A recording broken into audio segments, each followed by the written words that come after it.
Welcome to a conversation with me. I'm Mary She. So nice to meet y'all. I am an R&B artist. I am first generation Egyptian, and I'm here to talk about my music and my mental health. Mary, Hello. hello. I missed you. I missed you I too. feel like no, it's no, it's no. The I last feel time we like hung out, we danced to some Justin Bieber. It was pretty fun. we definitely did. We We definitely made a little did. dance. It was Friendsgiving, one of my first Friendsgiving and one of my last Friendsgiving. I know, same. Yeah. It's all right. It's okay. It's It cool. was It's cool. fun. I honestly prefer that Thanksgiving over like regular Yeah. family Thanksgivings. Mhm. So it'll be a special one in my heart. You also always. got me dancing. That's you true. know, you got my 6'3" ass dancing with a Santa Claus hat on, and I had a hoodie in my pants with skinny jeans on, and my skinny jeans tucked into my cowboy boots. It was incredible. You did the little eeny, meeny, miny, Yeah. Whoa. Yeah, There you go. I'm pretty sure me and Forrest will definitely not let that down. But yeah, how are you? I'm doing pretty good. How are you? I'm all right. I'm all right. I'm a lot better than I was 3 weeks ago. You know. That's good. Yeah, That's, yeah, yeah. I And feel the same way. it's not even like it was something that was sad or anything. It's Mhm. just growing and stuff. You know. Yeah, being in a better place mentally, I totally get that. Mm-hmm. My last month of June was genuinely like one of the hardest months of my life. Like Hardest. I was really out here living Yeah. my life like Lil Miss can't catch a break. Mm-hmm. I'm still living this shit. Yeah. But, I think taking it day by day has been the thing that's keeping me going, and then remembering the Yeah. good things that I have going for me. So, Yeah. And it's crazy because, like you said, and you're still here. yeah. You're still here I'm still making here. music. No passport, no laptop, no Yeah. luggage, Yeah. no purse. You wanna mention that? Yeah. Yeah. So, fun little fact about me. On Thursday, like just a couple days ago, I went out with a friend. I wasn't really feeling like going out, but we went out anyways. And I had the horrible idea of just leaving my stuff in the car in the middle I of was in LA. the car. Someone got in the car. Yeah. I thought that you were like partying and someone. Oh, it was in the jeez. car, and we came back, and the back windshield was shattered. Bro, And it's like one of those what? cars that doesn't have like an actual trunk. It's like Yeah. one of those ones that you just like, Mm-hmm. So They were dedicated. you telling me they took my Skims dress? Can you believe it? Now I have to wait for Skims to restock to get another Jeez. dress. Oh, and they took my passport. So no international flying for me for a minute. What are you gonna do with someone's passport? I mean, I guess if you want some fraudulent crap and whatever, but I don't don't know, think bro. people in LA are smart enough to figure that one out. So see, that's the thing. But then somebody end up going all out and breaking into someone's car and like, you know what I'm saying? I think they was just looking for some nice stuff. I mean, they did get a hand on my laptop, but the thing is, my laptop hasn't worked in like 2 weeks, so Yeah. sucks for them. Haha, you just got Yeah. a worthless piece of metal just sitting Mhm. there now. Yeah. So Well, It's cool. the crazy thing about when someone takes like physical things from you, the one thing they can't take is the fact that you're you. And I can honestly say that you are one of the most talented individuals I've ever met in my entire life. made me cry. Hold up. No, it's just, and it's like at such like a very like young age or whatnot, you know, and like I'm young myself, and people tend to like boost me up, be like, oh yeah, you're great, you're great, you're great, but like nah, like you be every time I see you on the internet or we talk, you're always out here killing it. You know? I try to. Thank you so much. It Nah, means I don't a know. lot to me. to You hear don't that. try, you do. Like you do. You was just telling us off camera how like you were doing like a mental health live yesterday and you were Yes, singing. I was on a little fun Twitter space called Serotonin Sundays with this amazing curator named Dylan Dunlap. He's also an artist, and he curated this space for musicians to come on and speak on mental health, Which is and so also gorgeous. have a space where he brought in actual mental health professionals to come in and talk about it as well, which I think is super important because I don't think we talk about mental health enough in the music Not industry. at all, man. We And it we takes barely a talk toll. we barely talk about it at all. Not very much. Period. It's like it took me a long time to be open and comfortable with saying, you know what, I have mental health issues. And when I say it took me a long time, it took me years. Mhm. And especially like growing up in the black community itself, it's so taboo, you know? So when it comes to us being artists, it's like on top of that, art is such a revealing thing. It's such Oh, a stressful thing, very, You literally being a songwriter and a singer know that firsthand. yeah, that's exactly what it's like. I think for musicians, it's really easy for us to get burned out, especially when you are a songwriter. When you songwrite, you write from a very deep and personal place. And I know for a lot of artists, including myself, that I can get really burned out or I can get really drained when I, you know, give out too much of my emotions and put it Mm-hmm. too much into my songwriting. So I definitely have to learn to take a step back and be like, you know what? Yeah. Let me take care of myself so then I Mm-hmm. can put my best foot forward when I decide to put out music. Absolutely. When you're going through the process of writing, and you're trying your best not to give so much of yourself, Mm-hmm. how do you how do you go about checking yourself in that moment? I think for me, when the way I songwrite is I'm still figuring out which is the best songwriting method for me, but Mm-hmm. the one that's been working for me recently is whenever I have a lyric idea or a songwriting idea, I take out my voice memo and I record it or I write it down. But if I'm like in the studio, like I have been for the past, I want to say a week and a half, where we've been in here for like 8+ hours every Working day, crazy. working, trying to write these songs, stack these harmonies, get these vocals down, it can be really draining. And the Mm-hmm. thing is, as a musician, as an artist, as a singer, when you do all these takes, you can't like half-ass them. Like you have to put your all in every single take Yeah. because that's just how it goes. Mm-hmm. So it can get really draining, Yeah. putting all that emotion in all day long, every day. So I Yeah. most definitely, you can ask my team. I've definitely had to take moments aside where I was like, you guys, I'm gonna go downstairs, and I literally have sat, taken this little pillow right here, Mm-hmm. put it over here, dipped my feet in the pool, and just meditated for like 30 minutes before I go back up. Mm-hmm.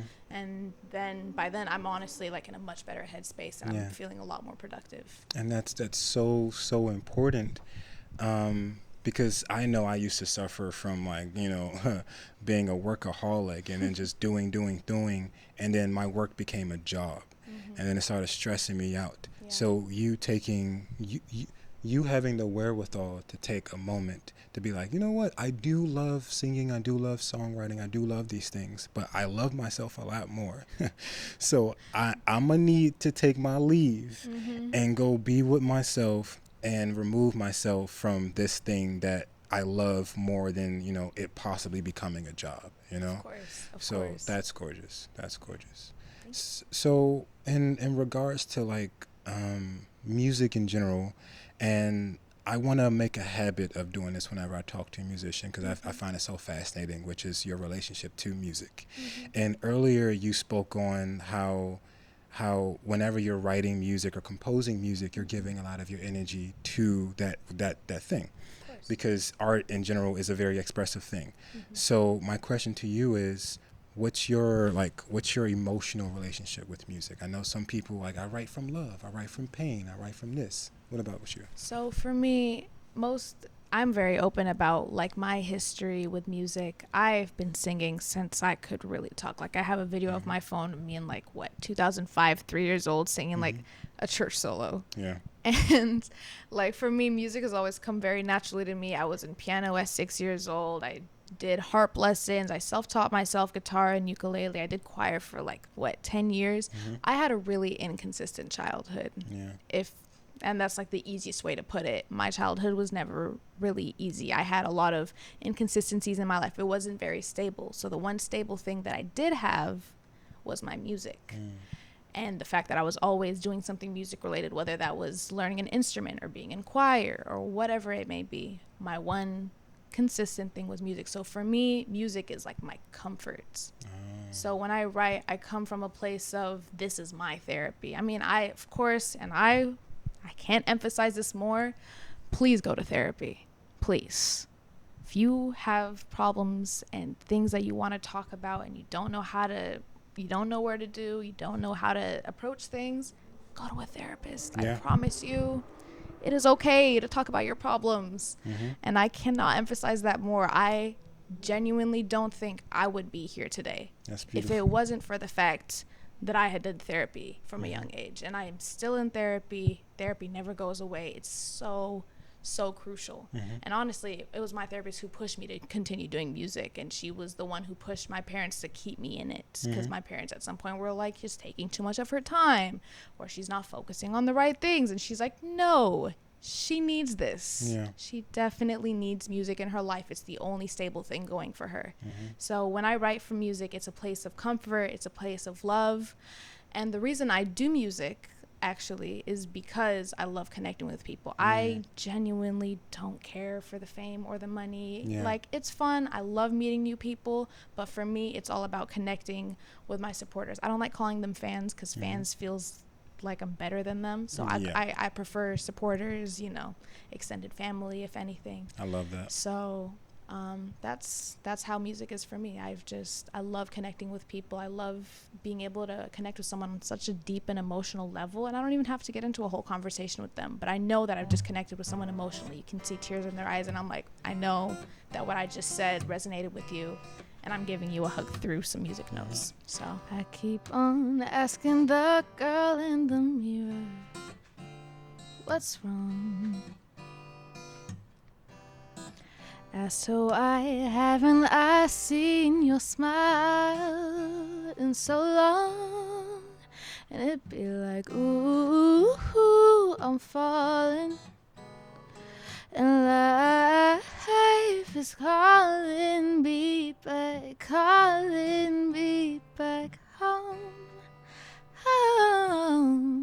Let it go, ooh, right, it's out of my control. When life got you stressing and patience is testing, mistakes make you better. So fuck it, whatever. Fuck it, whatever. Ever, ever. Fuck it, whatever. Ever, ever. Fuck it, whatever. Fuck it, whatever. Mistakes make you better, so fuck it, whatever. Oh, oh.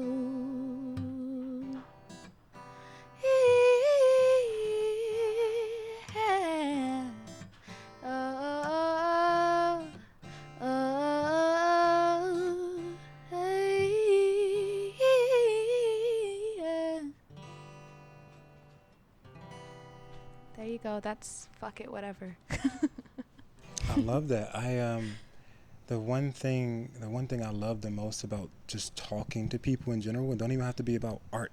I love the amount of passion that comes out of them whenever they speak about the thing that they love.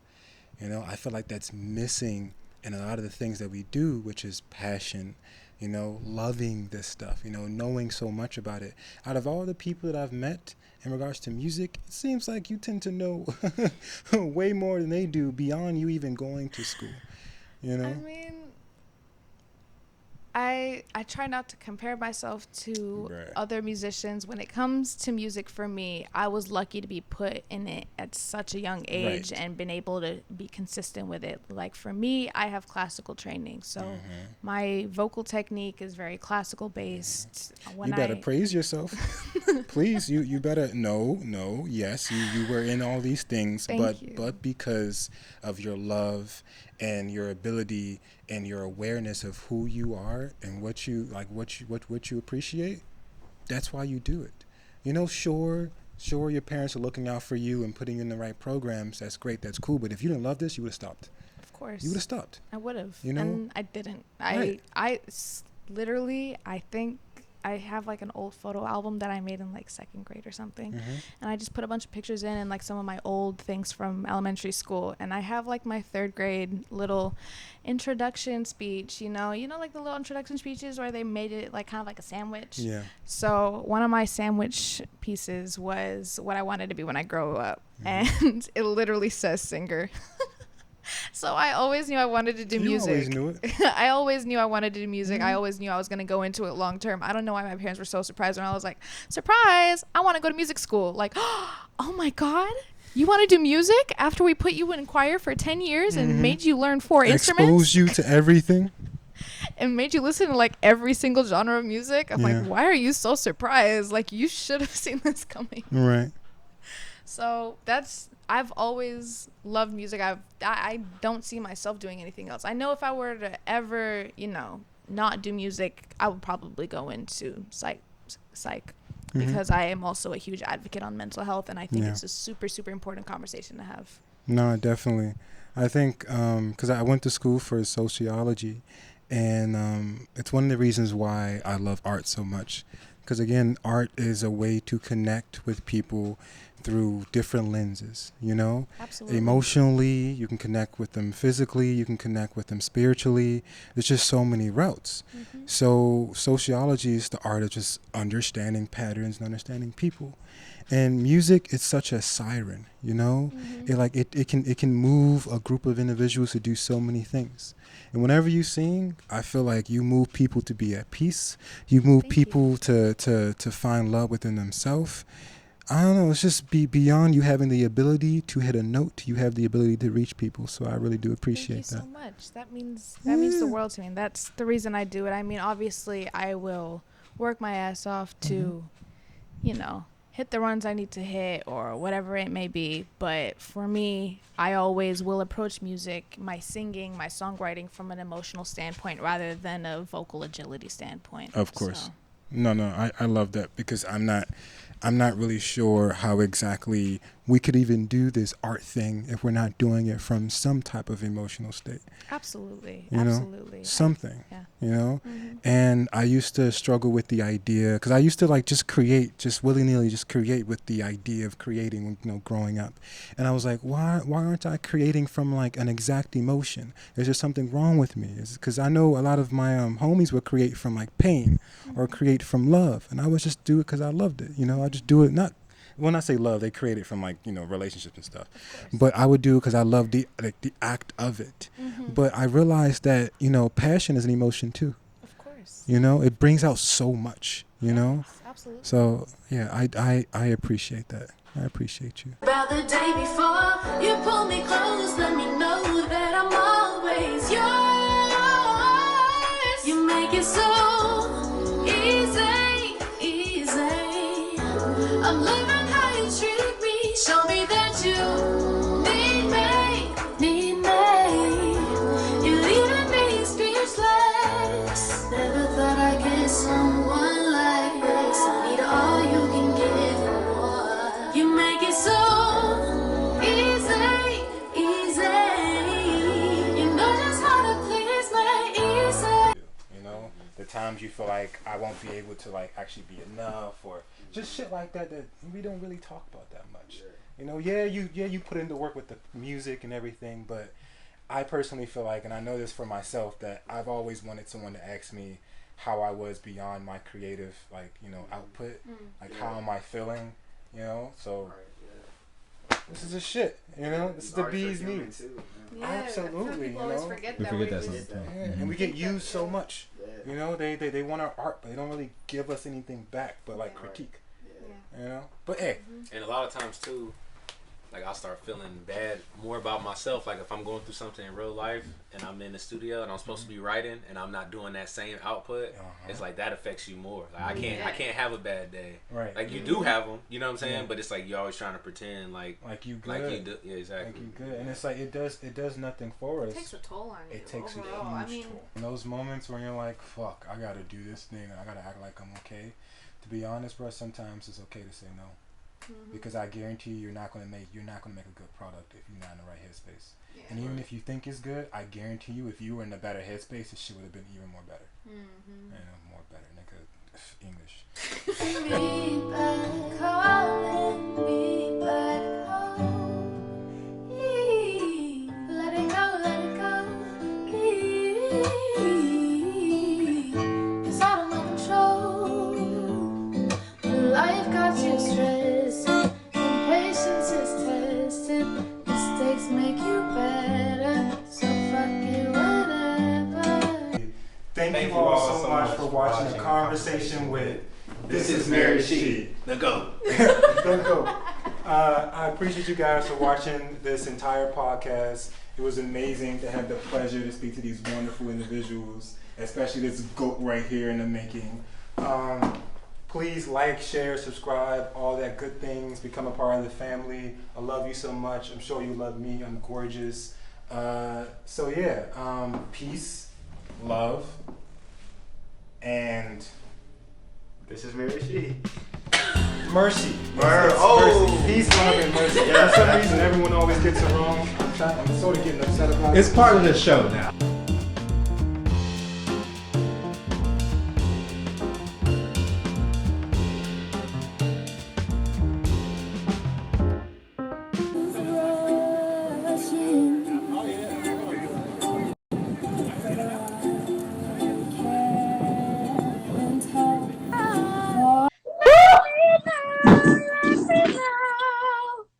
Let me know when I feel what I feel. Hard to tell you so. You may not be in the mood to learn what you think.